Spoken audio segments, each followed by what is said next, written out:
Hello everyone. तो बेटा हम पढ़ रहे हैं sexual reproduction in flowering plants और आज की वीडियो में हम पढ़ने वाले हैं एम्ब्रियो साक जो कि एंजियोस्पर्म्स में रिप्रेजेंट करता है फीमेल गैमेटोफाइट। तो बेटा प्रीवियस वीडियोस में हमने पढ़ा था मेगास्पोरांजियम का स्ट्रक्चर। एंजियोस्पर्म्स का मेगास्पोरांजियम होता है ओव्यूल। मोस्टली एंजियोस्पर्म्स में एनाट्रोपस ओव्यूल होता है जिसमें प्रेजेंट होता है न्यूसेलस टिश्यू और उसके अंदर प्रेजेंट होता है एम्ब्रियो साक। फिर नेक्स्ट वीडियो में हमने मेगास्पोरोजेनेसिस का प्रोसेस देखा था जिसमें हमने देखा था जो न्यूसेलस होता है ओव्यूल में उसका एक सेल माइक्रोपाइलर रीजन में as megaspore mother cell behave करता है जो कि डिप्लॉयड होता है। इसमें होता है मियोटिक डिवीजन जिससे बनते हैं 4 मेगास्पोर्स जिनकी प्लॉइडी होगी n। इसमें से 3 मेगास्पोर्स डीजनरेट कर जाते हैं और सिर्फ एक फंक्शनल रहता है और वही एक फंक्शनल मेगास्पोर बनाता है एम्ब्रियो साक। तो बेटा आज की वीडियो में हम इसी एम्ब्रियो साक के बारे में पढ़ने वाले हैं। हम देखेंगे कि इसका डेवलपमेंट कैसे होता है। ठीक है, तो चलिए स्टार्ट करते हैं एम्ब्रियो साक से जो कि एंजियोस्पर्म्स में होता है फीमेल गैमेटोफाइट। गैमेटोफाइट क्या होता है बेटा, मैंने पहले भी बताया है। गैमेटोफाइट वो स्ट्रक्चर है जिसके अंदर गैमीट्स प्रेजेंट होते हैं। तो फीमेल गैमेटोफाइट क्या हो जाएगा, ये वो स्ट्रक्चर होगा जिसके अंदर फीमेल गैमीट्स प्रेजेंट होंगे। ये सिंबल मैंने आपको पहले भी बताया था, ये फीमेल रिप्रेजेंट करता है। ठीक है, अब बेटा एंजियोस्पर्म्स में हमारे सिलेबस में मोनोस्पोरिक डेवलपमेंट ऑफ एम्ब्रियो साक दिया हुआ है।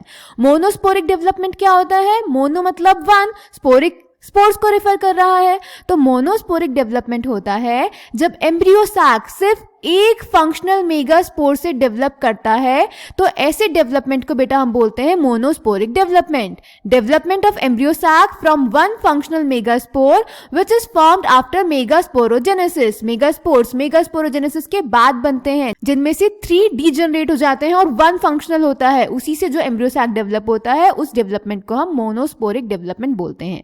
इसको हम पॉलीगोनम टाइप भी बोलते हैं क्योंकि बेटा ये पॉलीगोनम में होता है। क्लियर, अब इसका डेवलपमेंट देखते हैं कैसे होता है। तो फ्लावर से स्टार्ट करेंगे। अगेन फ्लावर एंजियोस्पर्म्स में होगा 2n।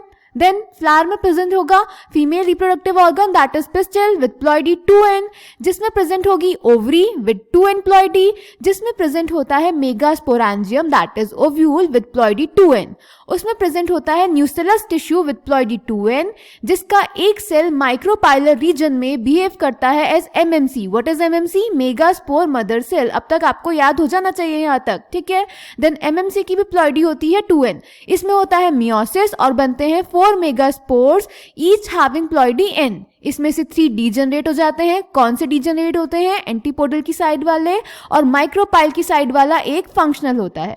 अब ये जो फंक्शनल मेगास्पोर होता है बेटा इसमें होता है free nuclear mitotic division. Free nuclear mitotic division का क्या मतलब है, सिर्फ न्यूक्लियस डिवाइड करेगा और सेल वॉल फॉर्मेशन नहीं होगा। ठीक है, तो इस न्यूक्लियाई में 3 बार फ्री न्यूक्लियर डिवीजन होगा, वो भी माइटोटिक।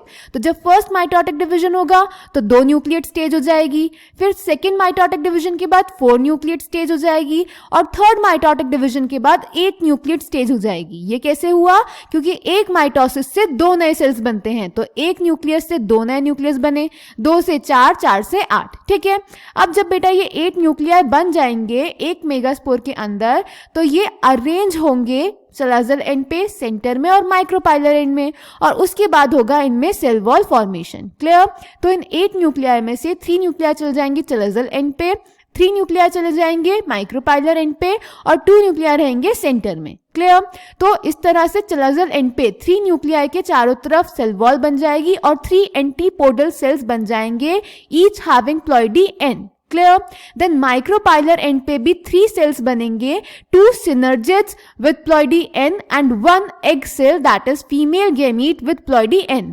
अब सेंटर में जो न्यूक्लियाई बनी बेटा इन दोनों के चारों तरफ सिर्फ एक ही सेल वॉल बनेगी, यानी एक ही सेल बनेगा जिसको हम बोलेंगे सेंट्रल सेल, जिसमें 2 न्यूक्लियाई प्रेजेंट होंगी n प्लस n प्लॉइडी हम इसको लिखेंगे क्योंकि दोनों न्यूक्लियाई की जो प्लॉइडी होगी वो n होगी। ठीक है, और इन दोनों न्यूक्लियाई को बेटा हम बोलेंगे पोलर न्यूक्लियाई। क्लियर?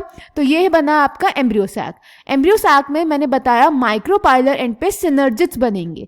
सिनर्जिड्स में बेटा स्पेशल सेलुलर थिकनिंग्स होंगी जो कि पोलन ट्यूब की एंट्री को गाइड करेंगी सिनर्जिड में। इनको हम बोलते हैं फिलीफॉर्म अपैरेटस। क्लियर?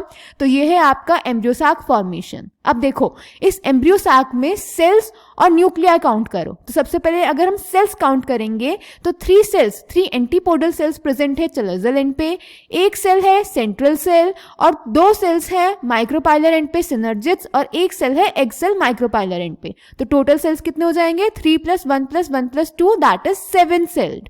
क्लियर? अब अगर न्यूक्लियाई काउंट करोगे तो चलोजल एंड पे 3 न्यूक्लियाई हैं 3 एंटीपोडल्स में, माइक्रोपाइलर एंड पे भी 3 न्यूक्लियाई हैं 2 सिनर्जिड में और एक एग सेल में। बट अगर हम सेंट्रल सेल में देखें तो वहां पे 2 न्यूक्लियाई हैं। तो टोटल न्यूक्लियाई कितनी हो जाएंगी? 3 + 3 + 2 दैट इज 8। तो ये जो हमारा मैच्योर एम्ब्रियो सैक बनता है एंजियोस्पर्म्स में, ये 7 सेल्ड 8 न्यूक्लिएट एम्ब्रियो सैक बनता है। तो ये आपको एक्सप्लेन करने के लिए आ सकता है कि एम्ब्रियो सैक 7 सेल्ड 8 न्यूक्लिएट कैसे है। तो बेटा आप बताएंगे कि ये 7 सेल्ड 8 न्यूक्लिएट ऐसे है क्योंकि 3 न्यूक्लियाई अरेंज रहती हैं चलोजल एंड पे 3 सेल्स में, 3 एंटीपोडल सेल्स में, 3 न्यूक्लियाई अरेंज रहती है माइक्रोपाइलर एंड पे into 2 synergids and 1 egg cell and 2 nuclei arrange होती हैं सेंटर में एक सेंट्रल सेल में। क्लियर? तो this is female gametophyte of angiosperms that is embryo sac. अब इसको एनसीईआरटी से देख लेते हैं बेटा। तो एनसीईआरटी हमें बोल रही है female gametophyte in a majority of flowering plants one of the megaspores is functional while the other 3 degenerate. Only the functional megaspore develops into the female gametophyte that is embryo sac. This method of embryo sac formation from a single megaspore is termed monosporic development. यही सब कुछ अभी मैंने आपको इस slide पर explain किया। Clear? Then आगे हमसे क्वेश्चन पूछ रहा है what will be the ploidy of the cells of the nucellus MMC the functional megaspore and female gametophyte. तो बेटा इस क्वेश्चन में हमसे अलग अलग सेल्स की प्लॉइडी पूछ रहा है। तो अगर हमसे न्यूसेलस की प्लॉइडी पूछ रहा है तो न्यूसेलस मैंने आपको बताया न्यूसेलस प्रेजेंट होता है ओव्यूल के अंदर, जो कि प्रेजेंट होगा ओवरी में, जो प्रेजेंट होगा पिस्टल में, जो कि प्रेजेंट होगा फ्लावर में, जो कि मेन प्लांट बॉडी का पार्ट है। तो न्यूसेलस की प्लॉइडी होती है 2n। तो न्यूसेलस की प्लॉइडी हो जाएगी 2n। देन पूछा है MMC मेगास्पोर मदर सेल की प्लॉइडी। तो न्यूसेलस का एक सेल बिहेव करता है एज MMC, तो MMC की भी प्लॉइडी होती है 2n। देन फंक्शनल मेगास्पोर की प्लॉइडी पूछ रहा है। तो फंक्शनल मेगास्पोर बनता है मियोटिक डिवीजन से MMC में, तो इसकी प्लॉइडी हो जाएगी n। देन फीमेल गैमेटोफाइट की प्लॉइडी पूछ रहा है। तो फीमेल गैमेटोफाइट होता है एम्ब्रियो सैक और एम्ब्रियो सैक के जितने भी सेल्स होंगे वो सब बने हैं मेगास्पोर से। तो एम्ब्रियो सैक की प्लॉइडी भी क्या होगी? n। समझ गए? तो फीमेल गैमेटोफाइट की प्लॉइडी हो जाएगी n। अब इसमें ये कोई नहीं बोलेगा कि मैम यहाँ पे तो इतने सारे न्यूक्लियाई अरेंज हैं। तो बेटा आप मुझे एक बात बताइए, ये जो हमसे बाकी के पार्ट्स पूछे गए हैं न्यूसेलस, ओव्यूल, ओवरी, इनकी जो प्लॉइडी हमने लिखी है वो उनके सारे न्यूक्लियाई को काउंट करके लिखी है या पर्टिकुलर सेल की लिखी है? तो न्यूसेलस की जो सेल है उनकी 2n प्लॉइडी है, ओव्यूल के जो सेल है उनकी 2n प्लॉइडी है। तो बेटा हम यहाँ पे सेल्स की प्लॉइडी की बात करते हैं, समझ गए? तो इसीलिए यहाँ पे एम्ब्रियो सैक की फीमेल गैमेटोफाइट की जो प्लॉइडी है n है, क्योंकि इसके जितने भी सेल्स हैं वो सब n प्लॉइडी शो कर रहे हैं। इवन जो सेंट्रल सेल है उसमें भी जो न्यूक्लियाई है उनका फ्यूजन नहीं हुआ, वो n+n कंडीशन में प्रेजेंट है। क्लियर? ओके, देन आगे चलते हैं। Let us study about the formation of the embryo sac in detail. Figure 1.8b, ये भी मैं आपको दिखाऊंगी। The nucleus of the functional megaspore divides mitotically to form 2 nuclei which move to the opposite poles forming the 2 nucleate embryo sac. 2 more sequential mitotic nuclear divisions result in the formation of 4 nucleate and later the 8 nucleate stages of the embryo sac. अभी बनाई हमने पीछे। It is of interest to note that these mitotic divisions are strictly free nuclear. That is, nuclear divisions are not followed immediately by cell wall formation. Cell wall formation बाद में होगा. After the 8 nucleate stage, cell walls are laid down, leading to the organization of the typical female gametophyte or embryo sac. और जब ये 8 nuclei बन जाएंगे उसके बाद cell wall formation होगा. ठीक है? Then observe the distribution of cells inside the embryo sac. Figure 1.8b and c. 6 of the 8 nuclei are surrounded by cell walls and organized into cells. The remaining 2 nuclei, called polar nuclei, are situated below the egg apparatus in the large central cell. तो बेटा ये आपको बता रहा है कि ये जो एम्ब्रियो सैक बना इनमें से 6 न्यूक्लियाई के चारों तरफ तो सेल वॉल फॉर्मेशन हो गया, बट जो 2 पोलर न्यूक्लियाई हैं वो सेंटर में सिचुएटेड होंगी एग अपैरेटस के नीचे। एग अपैरेटस क्या होता है? एग अपैरेटस होता है बेटा माइक्रोपाइलर एंड पे जो सेल्स हैं, एग सेल और सिनर्जिड्स, इनको मिला के हम एग अपैरेटस बोलते हैं। तो there is a difference between egg apparatus and female gamete, that is egg cell. Egg cell तो एक सिंगल सेल है, जबकि जो एग अपैरेटस है वो 3 सेल से मिलकर बना है, 1 egg cell and 2 synergids. Clear? Then आगे चलते हैं। There is a characteristic distribution of the cells within the embryo sac. 3 cells are grouped together at the micropylar end and constitute the egg apparatus. अभी मैंने आपको explain किया। The egg apparatus in turn consist of 2 synergids and 1 egg cell. यही हमने इस diagram में show किया हुआ है। Then the synergids have special cellular thickenings. क्या नाम दिया था हमने उनको? Filiform apparatus at the micropylar tip called filiform apparatus, which play an important role in guiding the pollen tubes into the synergids. तो सिनर्जिड के अंदर पोलन ट्यूब को गाइड करने का फंक्शन किसका है? ये क्वेश्चन बहुत बार पूछा जाता है, फिलीफॉर्म अपैरेटस का। 3 cells are at the chalazal and and are called the antipodals. The large central cell as mentioned earlier has 2 polar nuclei. Thus a typical angiosperm embryo sac at maturity, though 8 nucleate, is 7 celled। और ये 7 celled 8 nucleate condition कैसी है अभी मैंने आपको explain करी, ठीक है। अब एनसीईआरटी से इसका डायग्राम देख लेते हैं बेटा।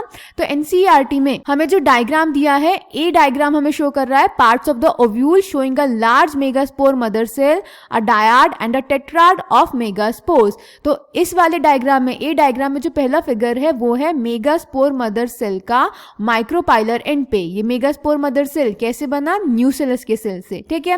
देन उसके बाद इस मेगास्पोर मदर सेल में मियोसिस 1 हुआ तो मेगास्पोर डायड बना, यानी 2 मेगास्पोर्स बने, और फिर मियोसिस 2 होगा तो मेगास्पोर टेट्राड बनेगा, यानी 4 मेगास्पोर्स बन जाएंगे। इसको हम शो कर देते हैं बेटा फिगर में।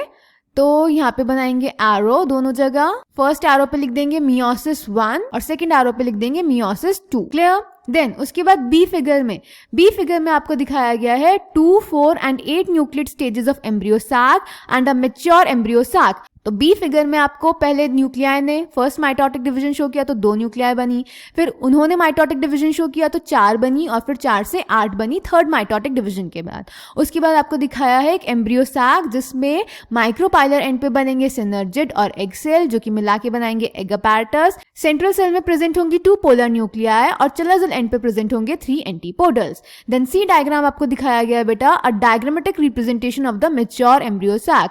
सी डायग्राम एक मैच्योर एम्ब्रियो सैक का है जहां पे चलेजल एंड पे प्रेजेंट है 3 एंटीपोडल्स, माइक्रोपाइलर एंड पे प्रेजेंट है सिनर्जिड जिनमें प्रेजेंट है फिलीफॉर्म अपैरेटस, उनके साथ प्रेजेंट है एग और इनको मिला के हम बोलते हैं एग अपैरेटस, और सेंट्रल सेल में प्रेजेंट है 2 पोलर न्यूक्लियाई। क्लियर? तो ये था बेटा आपका female gametophyte of angiosperms, that is embryo sac. आप भी इसके प्रॉपर्ली नोट्स बनाएंगे। आप देख रहे हैं यहाँ पे 3 पैराग्राफ्स को हमने एक सिंगल फ्लो चार्ट में एक्सप्लेन कर दिया। अगेन डायग्राम खुद से बनाएंगे, ठीक है। कोई भी डाउट होगा आपको तो आप कमेंट सेक्शन में पूछ सकते हैं। Thank you.